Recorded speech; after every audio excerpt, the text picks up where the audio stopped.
হাদিসে আছে সূরা ফাতিহা না পড়লে নামাজ হবে না, কিন্তু কোন কোন হাদিসে আছে রুকু পেলে রাকাত পূর্ণ হয়ে যায়। এই দুই হাদিসের দ্বন্দ্বপূর্ণ সমাধান কি? ধন্যবাদ আপনাকে চমৎকার একটি প্রশ্নের জন্য। যিনি রুকুতে এসে সামিল হলেন, রুকু পেলে তার রাকাত বলে গণ্য করা হয়, যদিও মাসলাটি ইখতিলাফপূর্ণ, বিরোধপূর্ণ। তো যদি আমি রুকুকে রাকাত বলে গণ্য করি, একজন লোক রুকু এসে ধরলো, সূরা ফাতিহা পড়ার সময় তার জোটে নাই, আর একজন লোক ইচ্ছা করে দাঁড়িয়ে থাকলো, সূরা ফাতিহা পড়ার সুযোগ পেয়েও পড়লো না, দুইজন কি এক?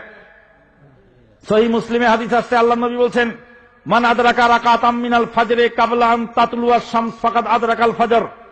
কেউ যদি ঘুম থেকে উঠে দেখে সূর্য ওঠে ভাব, এমতো মুহূর্তে যদি সে এক রাকাত পড়তে পড়তে সূর্য উঠে যায়, দ্বিতীয় রাকাত যদি সূর্য উঠার পরেও যদি সে আদায় করে, তাহলে সে ফজর পেয়ে গেল। যেহেতু সে ঘুমন্ত ছিল, তার জন্য স্পেশাল কনসেশন। যে ব্যক্তি ভুলে যায়, মান নামা আনিস সালাতি আও নাসিয়াহা ফালিউসাল্লিহা ইযা যাকারা আও ইস্তায়কাজ, যখন জাগ্রত হবে অথবা স্মরণ করবে।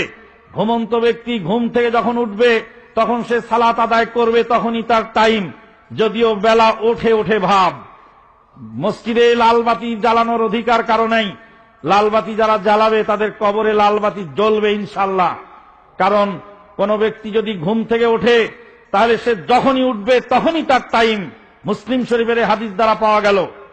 আর একটা হাদিস মুসলিমে আছে, মান আদরাকা রাকাতাম মিনাল আসরে কাবলা আন তাগরুবা শামস ফাকাদ আদরাকাল আসর।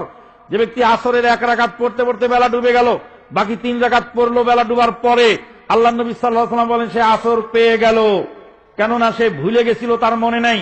হঠাৎ করে বেলা ডুবার পূর্ব মুহূর্তে মনে হয়েছে, যেহেতু রুফিয়াল কালামু আন সালাসাতিন আনিন নাইমি হাত্তা ইয়াস্তায়কিযা ওয়া আনিল মাজনুনি হাত্তা ইয়াফিকা ওয়া আনিস সাবিয়্যি হাত্তা ইয়াবলুগা আও ইয়াহতালিমা। 3 ব্যক্তির কলম আল্লাহ পাক উঠিয়ে নেন। যে ঘুমিয়ে থাকেন তার ঘুমের সময় কলম উঠিয়ে নেন। একজন মুফতি সাহেব বলছিলেন যে আমরা ঘুমন্ত অবস্থায় মাথা ঢাকি, মনের ভুলে হেরাম অবস্থায়, ওই জন্য ইহতিয়াতান সতর্কতামূলক একটি দম দেওয়া জরুরি। আমি বললাম তাহলে তো ঘুমের মধ্যে আমরা অনেকেই স্বপ্ন যোগে ব্যাড ড্রিমের মধ্যে অনেক অপকর্ম করি, তাহলে আমাদেরকে তো পাথর মেরে মারা দরকার।